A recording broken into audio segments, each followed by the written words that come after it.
কি খাই আছা নো? বহুত বেছি গৰম পৰিছে আৰু বডিটো একদম ডিহাইড্ৰেট হৈ যোৱা নিচিনা লাগিছে।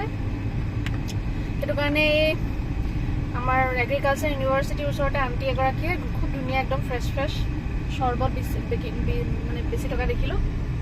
আৰু এইবিলাক বস্তু মই কিমান ভাল পাওঁ গম নাই পাই চবেই। চৰ্বত খাইছোঁ আজি একদম পূৰা ফ্ৰেছ আৰু মুখৰ আগতে বনাই দিছে নেমু চৰ্বত। ঘৰত যিটো টেষ্ট পাওঁ সেইটোৱে।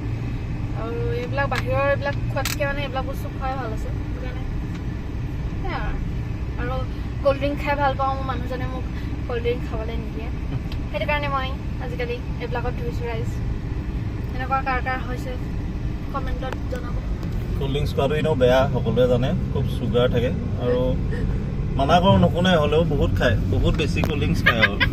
আৰু কেম্পাটো মানে আমাৰ যোৰহাটত এতিয়া এৰিছোঁ নাই সেইটো কৈ নাই, কিয় এনেকুৱা বদনাম কৰি এৰিছে বাৰু, কিন্তু কেম্পাটো মানে স্পনচৰ দিব পৰা হৈ আছে যে মানে এডভাৰটাইজটো তুমিয়ে দিয়া খাই পেলাই। মানে মই ক'ল্ড ড্ৰিংক বুলি নহয়, মানে মোৰ গৰমটো ইমান বেছি, মই অকণমান গৰমতে থাকিব নোৱাৰোঁ। এই কিবা এটা মোৰ একদম ঠাণ্ডা বস্তু এটা খাই থাকিব লাগে। সেইটো লাগিলে পানীও বহুত খাওঁ মই। পানী মানে বহুত যায় পেটলৈ, কিমান পানী যায় ভগৱান জানে। সেইটো কাৰণে নেমু পানী খাওক, ঠাণ্ডা পানী খাওক, কিন্তু ক'ল্ড ড্ৰিংকছটো একেবাৰে বাদ দিয়ক। একদম বেয়া বস্তু, মইতো খুব কমেই খাওঁ বাৰু। আৰু বাধ্যত পৰি কেতিয়াবা খাই দিবলগীয়া হয়, কিন্তু মই ভাল নাপাওঁ খাই, আপোনালোকেও নাখাব।